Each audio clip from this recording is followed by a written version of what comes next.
My friend, let me tell you something that might shake your soul. You were never created to live in lack. You were created by the Most High God to reflect His glory, to expand His kingdom, not just spiritually, but economically. God is not intimidated by wealth. He is the owner of all the gold, all the silver, all the cattle on 1,000 hills. But if you want to walk in that kind of wealth, the kind that builds empires and breaks generational curses, you must understand wealth is not given, it is attracted. And to attract it, you need principles, divine principles, kingdom principles. Let me give you 4 of them. 4 keys to unlock the vault of divine abundance, not just to make you rich, but to make you a Christian billionaire with purpose, with impact, and with spiritual authority. Key 1. Clarity of vision. Wealth doesn't chase the confused. If you don't know where you're going, money won't follow you there. You must have crystal clear vision of the life you're building, not just for yourself, but for the kingdom. What do you want to create? A Christian media empire? A chain of God-centered schools? A funding system for missionaries across the globe? Then write it down. Speak it, declare it, breathe it. Your vision must be so clear that it keeps you up at night, burning in your bones. God honors clarity. When you commit your plans to Him, He establishes your steps. But you can't commit what you haven't clarified. Key 2. Faith in action. We don't talk about faith, we walk in it. Wealth doesn't show up until you move. There are Christian dreamers everywhere, but too few Christian doers. You can fast, you can pray, but if you don't act, you'll stay broke with a Bible in your hand. Faith isn't sitting around waiting on a miracle. Faith is building the ark before it starts raining. Faith is starting the business when the bank says no. Faith is launching the product when no one knows your name. Don't wait for perfect conditions. Move. Trust, build, because heaven funds movers. Key 3. Wealth through wisdom.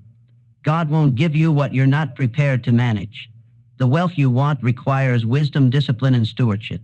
Read, study, understand how money moves. Learn investments. Know how to multiply, not just make. You don't need a money miracle. You need financial intelligence under God's guidance.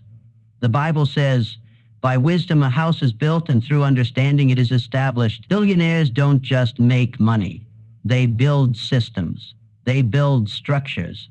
They create flows of value that never stop giving. If you lack wisdom, ask for it. But when God gives it, apply it. Stop praying for wealth while ignoring wisdom. 4. Kingdom secrets. Generosity, the final key, the most powerful one, is this. You're not the source, you're the channel. A Christian billionaire doesn't hoard, they circulate. Money is a weapon in your hand, and the battlefield is the world. When you give, you break poverty. When you fund, you expand territory. When you sow, you grow. Your giving should shake cities. It should build churches. Rescue the lost, feed the hungry, educate the poor. And when heaven sees you pouring, heaven starts flooding. The one who gives, without fear, without limits, without ego, will be entrusted with more than he can imagine. You cannot rise to what you cannot see. A man without vision is a man without direction. He wakes up, he moves, he breathes, but he is not alive. He functions, but he is not fruitful. That is the tragedy of most people walking the earth today, even believers. They know God, they love God, they serve God, but they do not have a clear, concrete vision for where they are going. They are saved, yes, but they are stagnant. And let me tell you something, God is not glorified in confusion. God is not magnified in mediocrity. He is revealed through the clarity of your vision and the boldness of your pursuit. A man or woman with vision becomes a magnet for divine movement. God is a God of precision. He never creates without purpose, and he never moves without strategy. So if you're going to rise to become a Christian billionaire, a financial powerhouse for the kingdom of God, You must first master the art of seeing the invisible. You must learn how to hold a mental blueprint of the empire you've been called to build. This is not a game. This is not fantasy. This is divine architecture. Because every dollar you earn in this life will be directly connected to the level of vision you carry. No vision, no wealth. Vague ideas produce vague results, but sharp, focused, intentional vision, that attracts favor, resources, connections, and power. That opens doors no man can shut. The first wealth you must possess is not in your bank account, but in your mind. The inner picture you carry of yourself and your future determines everything. If your mind is filled with chaos, clutter, and confusion, your life will be a mirror of that disarray. But if your mind is a vault of precision, if you can close your eyes and see the company you want to build, the schools you want to fund, the platforms you want to dominate, then you are already halfway there. You don't build wealth with your hands. You build it first with your imagination. Most people don't lack money, they lack vision. They say they want to be rich, but they can't tell you how, why, or for what purpose. They say they want to be successful, but they don't even know what success looks like for them personally. So they chase after trends, mimic what others are doing, and wonder why their efforts fall flat. The truth is this: money follows meaning. If your vision has no depth, your wealth will have no direction. You will always feel lost, restless, unsatisfied because you never took the time to define your true target. You must stop living in generalities and start moving in specifics. What kind of business do you want to build? Who is it meant to serve? What problem will it solve?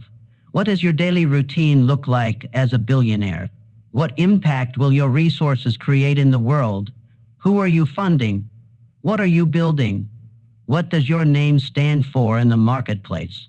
These are not philosophical questions. These are strategic demands. The Holy Spirit doesn't partner with wishy-washy people. He empowers those who are bold enough to define what they want with surgical clarity. Vision requires stillness. It requires silence. It requires time away from noise, away from distraction, away from the pull of other people's expectations. If you don't separate yourself from the crowd, you will inherit their confusion. Vision is birthed in solitude. It is in those private moments with God, with your journal, with your thoughts, that you begin to sketch out your divine assignment. You begin to hear clearly. You begin to see what others cannot see. And once that picture is birthed in your spirit, you protect it like your life depends on it, because it does. There is a law in this universe, woven by God Himself, that you become what you behold. If you can see it in your mind, you can hold it in your hand. This is not motivational fluff. This is spiritual law. The enemy of your soul knows this, which is why he works overtime to blur your vision. He doesn't need to destroy you if he can distract you. He doesn't need to break your hands if he can blind your eye. Because if you stop seeing the future, you stop moving toward it. You settle, you shrink, you compromise, you go from warrior to wanderer. But the moment you clarify your vision, you become dangerous. You become laser focused. You stop explaining yourself to people who don't understand your assignment. You stop entertaining distractions that pull you away from purpose. You move with power because you know exactly where you're going and what you're building. And guess what happens? The resources begin to flow. The people you need start showing up. The opportunities align. Why? Because you are no longer a question, you are an answer. You are no longer uncertain, you are a beacon of intention. Vision activates faith. When you write the vision and make it plain, you give your faith a target. Faith without a target is like a warrior without a sword. It's potential with no weapon. But when your faith is pointed toward a clear, written vision, it begins to attract the exact elements necessary to bring it into manifestation. This is why vague prayers don't get answered. God doesn't respond to confusion. He responds to clarity. He responds to people who dare to define their dreams and walk toward them with conviction. Do not be afraid to think big. Do not be ashamed to dream beyond what your family has seen. You are not here to repeat history. You are here to make it. You are not here to survive. You are here to dominate. If your vision doesn't scare you, stretch you, or shock the people around you, it is too small. You serve a limitless God. Stop putting limits on his power by shrinking your expectations. You want to be a Christian billionaire? Then start thinking, planning, and strategizing like one. Start studying billionaires. Start crafting your business model. Start building your team. Start investing in your mind. Your clarity must become obsession. It must be so real in your mind that you taste it, feel it, smell it before it ever exists. This is how empires are built. Every skyscraper was once a sketch. Every global brand was once an idea. Every billion-dollar business began with a mind that refused to stay average. And in the hands of a believer, that kind of vision becomes a divine weapon. Because you're not just building for profit, you're building for purpose. You're not just collecting money, you're collecting souls, saving families, transforming cities, funding movements. The money is not the mission. The mission is the movement, and the money is just a tool to make it happen. This is why the world needs Christian billionaires, men and women of God who can steward vast wealth without being corrupted by it, people who can walk into boardrooms with the Holy Spirit, people who can finance revival without asking for donations, people who can shift culture without begging for influence.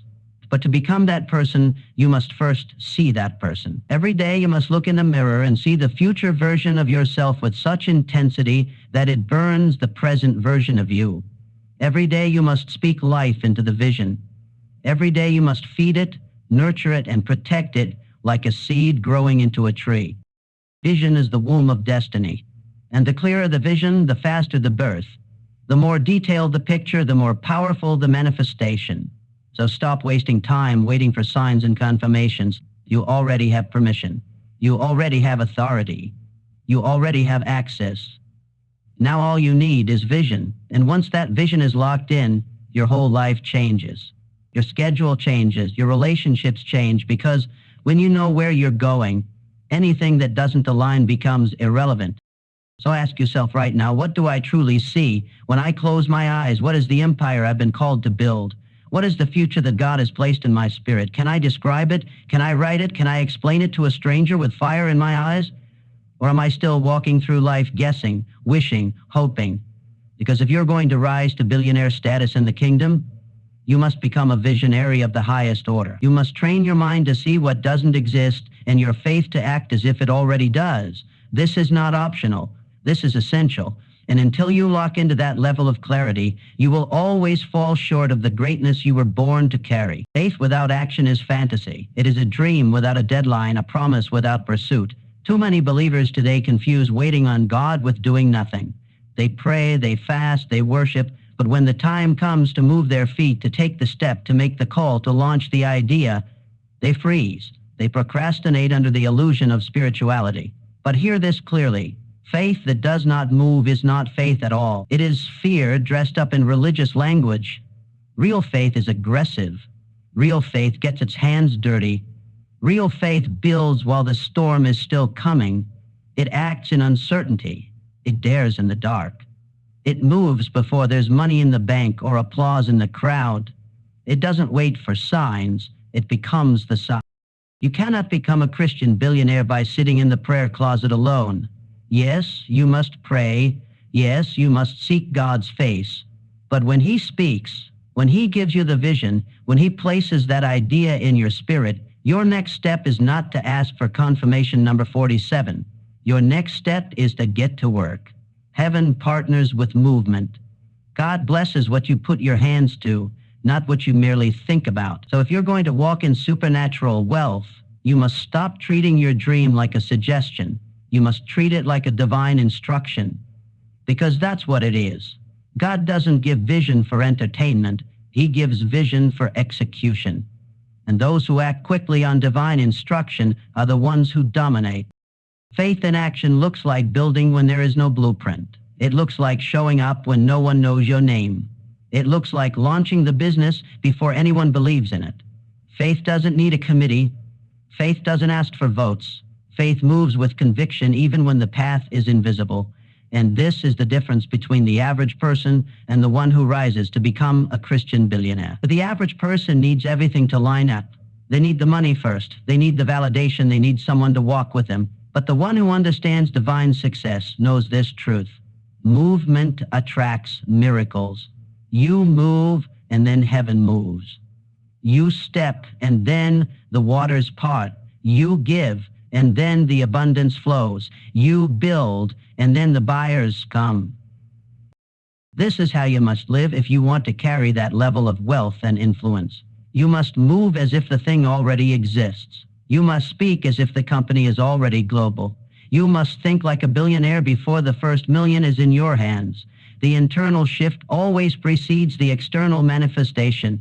If you wait until you feel ready, you'll wait forever. God doesn't give wealth to those who are comfortable. He gives it to those who are correct. Your action is the proof of your faith.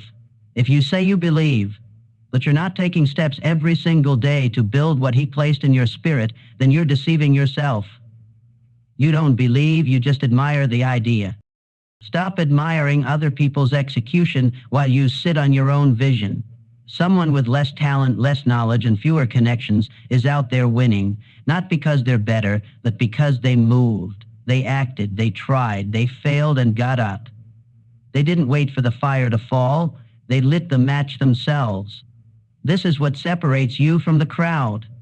The ones who walk in kingdom-level wealth are the ones who stopped hiding behind fear. They understood that fear and faith both ask you to believe in something that hasn't happened yet. Fear says, what if I fail? Faith says, what if I succeed? And those who act on faith become the builders of the next generation's breakthrough.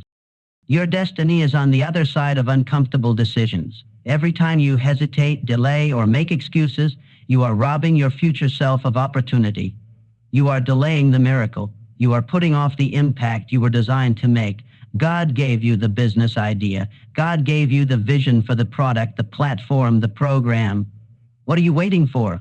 Perfect timing? It doesn't exist. All you have is now.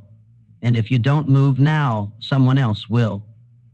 The idea that was meant to change your life, to fund the kingdom, to break the curse over your family, that idea will be handed to someone who has the courage to act. Because God will not allow His vision to die in your indecision. It's not about the size of the step, it's about the obedience to take it. Every day you wake up, your job is to ask yourself one question: what can I do today to get closer to the vision God gave me? It doesn't matter if it's small. Make the call, write the plan, send the email, register the business, create the content. You're not too late. You're not too early. You're right on time. If you move, stop measuring your progress against people who are not even in your lane. You are not in competition. You are on assignment, and that assignment demands your full participation. Your wealth is hidden in your daily discipline. That's where faith in action lives. Not just in big leaps, but in consistent steps. Billionaires don't wait for inspiration. They act from discipline. They don't move when they feel like it. They move because they are commanded to build. If God told you to start it, you don't need permission to be great. You don't need applause. You don't need support from your friends and family. Most people won't understand your grind until the results show up. So don't expect them to clap in the beginning. Clap for yourself. Celebrate your obedience. Because heaven does. The world is looking for kingdom people who are not afraid to play on a global level. God is looking for people He can trust with influence, with capital, with opportunity. But He will not release millions into the hands of someone who refuses to move in thousands. He will not open massive doors for people who ignore the small ones. Faithfulness in little unlocks authority over much. So prove your faith by how you handle the season you're in. Prove it by your excellence. Prove it by your consistency. Show God that you are serious about what He placed inside you, because every act of obedience releases a new level of access. Here's something you've been putting off: a conversation, a decision, a launch. And you've been telling yourself that the timing isn't right, or you don't have enough yet. But the truth is, you're afraid. You're afraid to fail, afraid to lose, afraid to be seen starting small. But hear me, every giant started as a beginner. Every billionaire once had a zero in the bank. Every empire began with a step. You're not too broken, too late, or too underqualified. You're just too still. And stillness in the face of divine instruction is disobedience. It's time to move. Not tomorrow. Not next week. Now. Faith in action isn't just about external movement. It's about internal shift. It's about transforming the way you think, the way you speak, the way you carry yourself. You must start seeing yourself as the person who already possesses what you're building. You must speak as if your bank account is already overflowing. You must act as if the audience, the clients, the partners are already watching. That energy, that belief is magnetic. It changes the way you show up in the world. It changes the way people respond to you because you're not showing up like you're trying, you're showing up like you've already won. When your faith becomes action, you no longer chase opportunities. Opportunities chase you. You become a walking solution, a magnet for divine acceleration. You don't beg, you attract. You don't hustle aimlessly, you move strategically. That's what faith in action produces. It gives you favor that hard work alone could never earn. But make no mistake, favor only flows where there is movement. It does not rest on potential, it rests on progress. You're not waiting on God. God is waiting on you. The kingdom is waiting on you. Your family's breakthrough is waiting on you. Your community's deliverance is waiting on you. The generation that will read your books, buy your products, watch your content, they're all waiting for you to stop talking and start building. This is not about motivation. This is about mandate. You are assigned to this. And the longer you delay, the more you delay the lives connected to your obedience. Faith in action is how legacies are born. It is how generational curses are broken. It is how movements are started. It is how ordinary people do extraordinary things. You were never meant to just survive. You were created to reign. But reign requires responsibility. Dominion demands decisions. You will never see the fullness of God's plan for your life until you match His promise with your pursuit. You can have the dream. You can say the prayers. But until you act, it means nothing. Heaven honors action. Angels respond to action. Favor finds action. So move like you believe. Build like it's already done. Speak like the ink is dry. Walk like the doors are already open. Because when you act in faith, the kingdom of heaven backs you. And nothing in hell can stop a believer who moves with divine confidence. Wealth that is not built on wisdom will eventually collapse. It may come quickly, but it will leave just as fast. Money that is not governed by divine intelligence becomes a curse in disguise. But when wisdom is your foundation, wealth becomes generational. It becomes sustainable. It becomes supernatural. The difference between people who temporarily touch success and those who remain anchored in abundance for life is wisdom. Because wisdom is not just knowing, it is knowing what to do, when to do it, how to do it, and who to do it with. It is divine strategy. It is insight from heaven. It is the voice behind you saying, "This is the way. Walk in it." And without it, you are simply gambling with your future. If you desire to become a Christian billionaire, your first obsession must not be with profit. It must be with wisdom. Wisdom is the principal thing. It is the capital of the Spirit. It is heaven's currency. While others are chasing trends, the wise are chasing timeless principles. While others are seeking applause, the wise are seeking alignment. Wisdom is not loud. It doesn't need to shout. It doesn't rush. It discerns. It watches. It understands seasons. It knows when to hold back and when to release. It knows that wealth is not just about accumulation, it's about application. A fool can get rich for a moment, but only the wise can steward riches across decades. Wisdom begins with reverence. It begins with humility.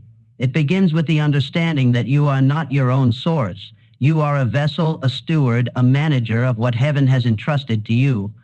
The moment you start believing that you built your empire by yourself, that's the moment you begin to lose it. Because pride blinds and arrogance leaks. But wisdom sees far. It builds slow. It secures the future before the money even arrives. It positions you for peace, not pressure. It teaches you that success without structure is sabotage. And many have ruined their destiny simply because they ran ahead of wisdom. There is a difference between being smart and being wise. Intelligence can be learned in school, but wisdom must be pursued through discipline, prayer, and mentorship. Some of the wealthiest people in history did not have advanced degrees, but they had uncommon wisdom. They knew how to read people. They knew how to make decisions in chaos. They understood the times they were in. They learned how to listen more than they taught. That's what set them apart. And as a kingdom-minded leader, you must develop this skill because your assignment is bigger than one season of success. You are not here to make a moment. You are here to build a movement. And that movement requires the kind of wisdom that only comes from above. Wisdom will teach you when to walk away from a deal that looks good but doesn't feel right. It will show you how to hire the right people, how to build culture in your business, how to grow without burning out. It will lead you to books that unlock your next level. It will position you for conversations that open doors you didn't even know existed. It will whisper to you in the middle of the night with the idea that will shift your income forever. Yes. Wisdom is quiet, but it's powerful. It is the GPS of billionaires, and those who walk in it never stay broke for long. Because wisdom multiplies.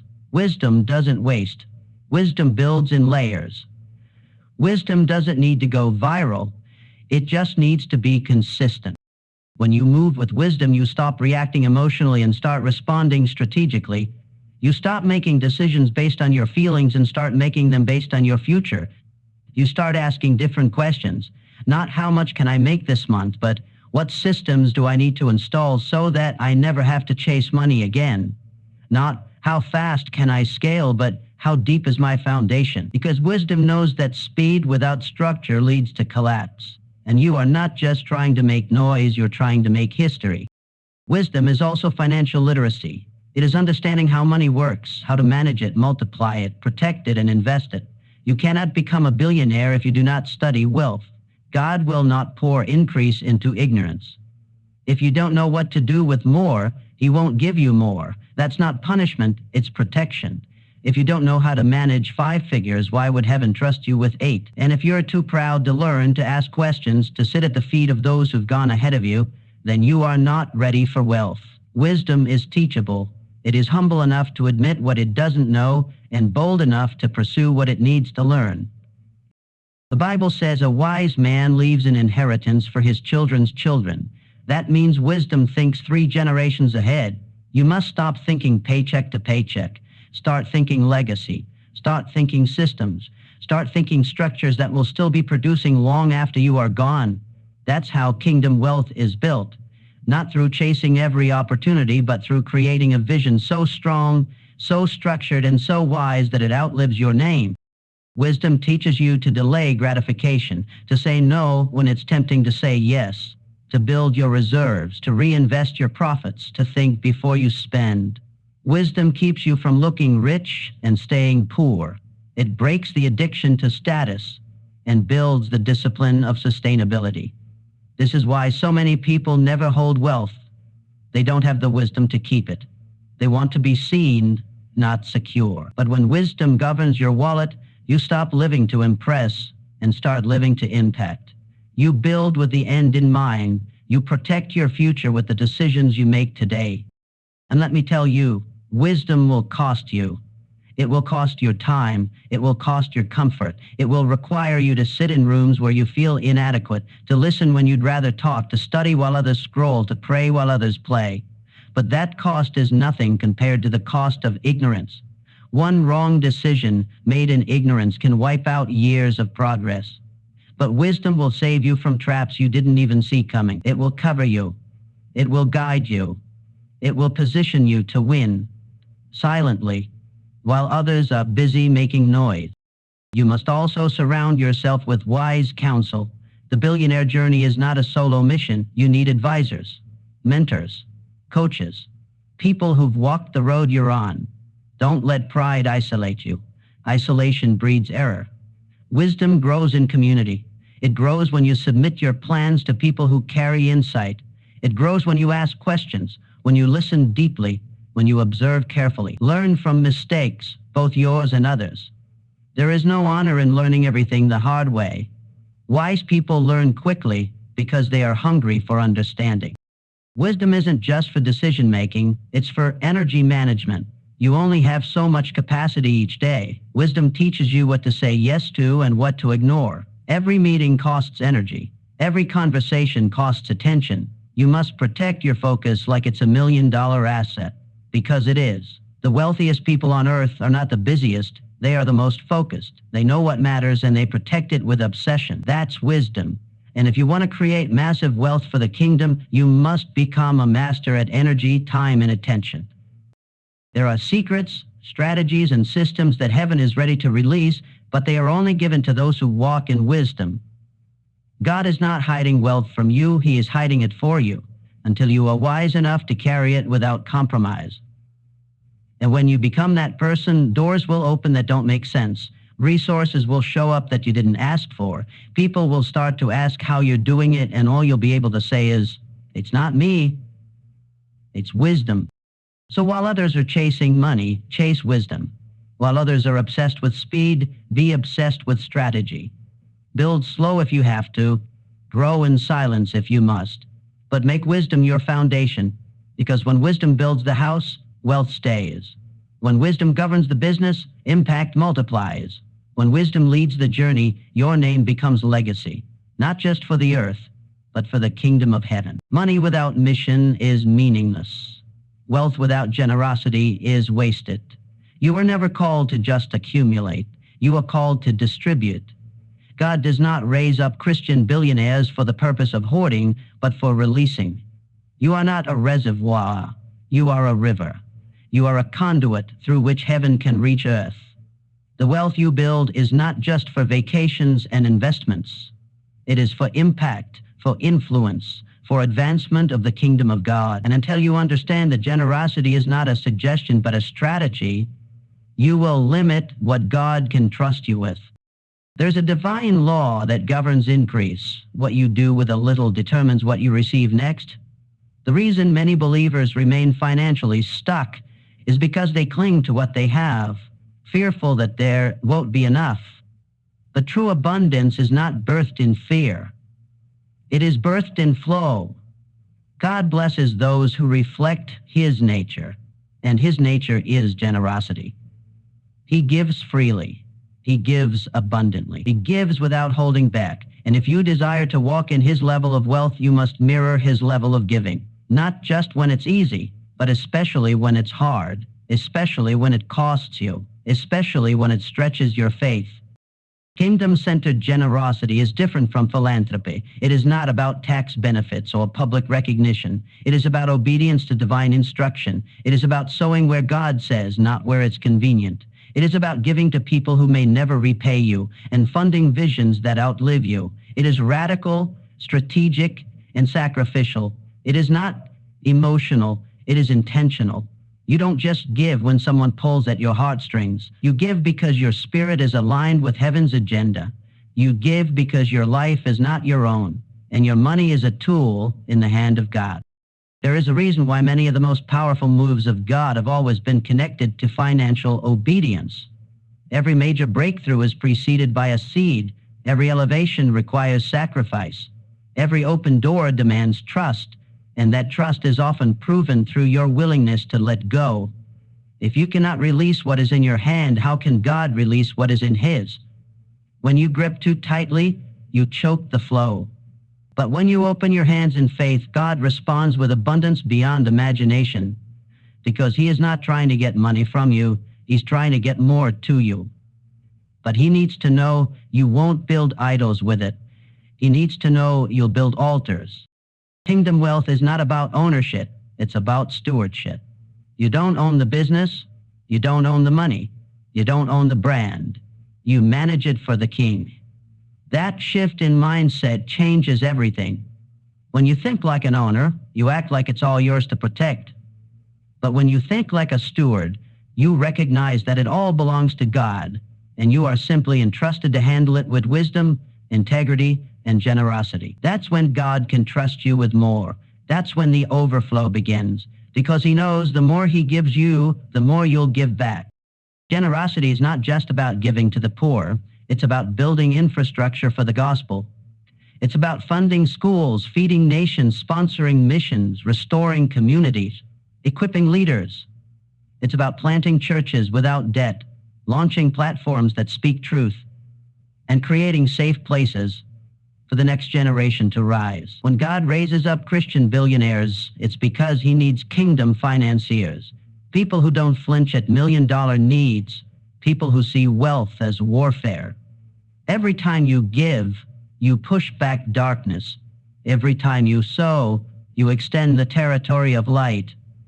Every dollar you release in faith becomes a weapon in the hand of God. The world teaches you to hold tightly to wealth. The kingdom teaches you to hold loosely, to live open-handed, to trust the one who gave it all. This is why generosity is the highest proof of financial maturity. Anyone can give when they have surplus, but it takes faith to give when the numbers don't make sense. It takes trust to sow when you're believing for harvest.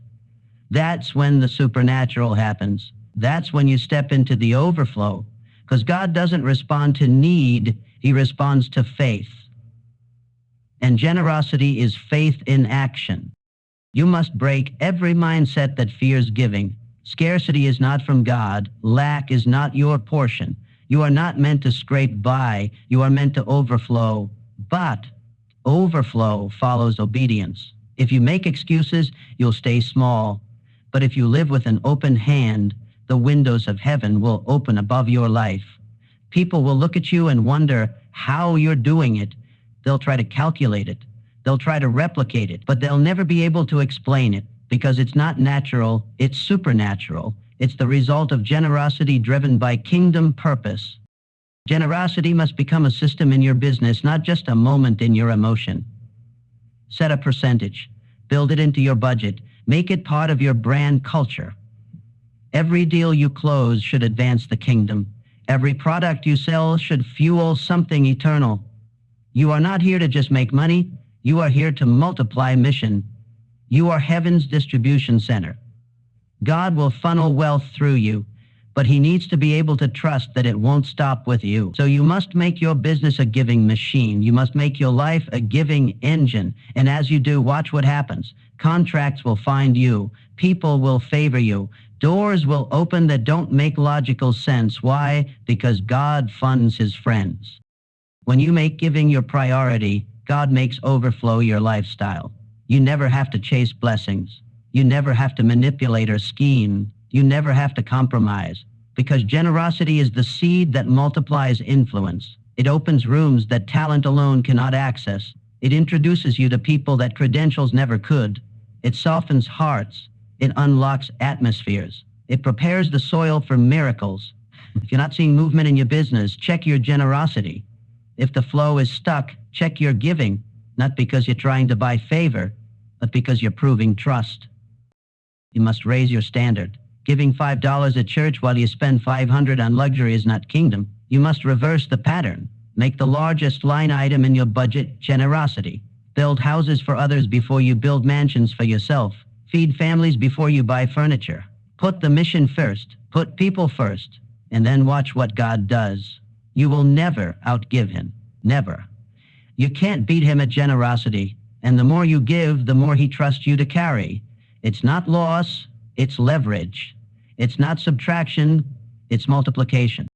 And let's be clear, God is not calling you to be broke for the sake of others. Kingdom generosity is not martyrdom. It is strategy, it is wisdom in action. God is not asking you to suffer. He's asking you to surrender, to trust that the more you give, the more he'll increase you. He is not trying to empty you. He's trying to position you for greater. But the pipeline only works when it's open. If you block the flow, you block the blessing. If you hoard the resource, you lose the reward. But if you stay open, if you stay generous, if you live with bold obedience, there is no limit to what he will release through you. This is why God is raising a new breed of billionaires. Not just business savvy, but spirit-led. Not just market-minded, but mission-finical. People who won't flinch at writing six-figure checks for kingdom causes. People who won't hesitate to give their best when God asks. People who understand that money is not the goal, it is the tool. The goal is impact. The goal is souls. The goal is transformation. And that kind of influence comes through sacrifice. It comes through generosity that makes no sense to the world, but makes perfect sense to heaven. So stop waiting until you have more. Start now. Give where you are. Be faithful where you are. Don't despise your current level. Dominate it.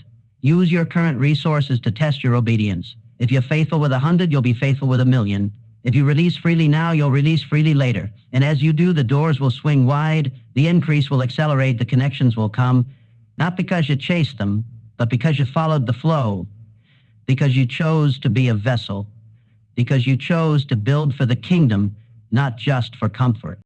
You were born for more, not just to possess wealth, but to redistribute it for eternal results, not just to have influence, but to leverage it for the glory of God. This is kingdom-centered generosity. It is not weakness. It is power. It is not loss. It is gain. And those who master it will not just build businesses. They will build legacies. They will change nations. They will carry the wealth of the wicked into the hands of the righteous. And they will never lack because they live in the overflow.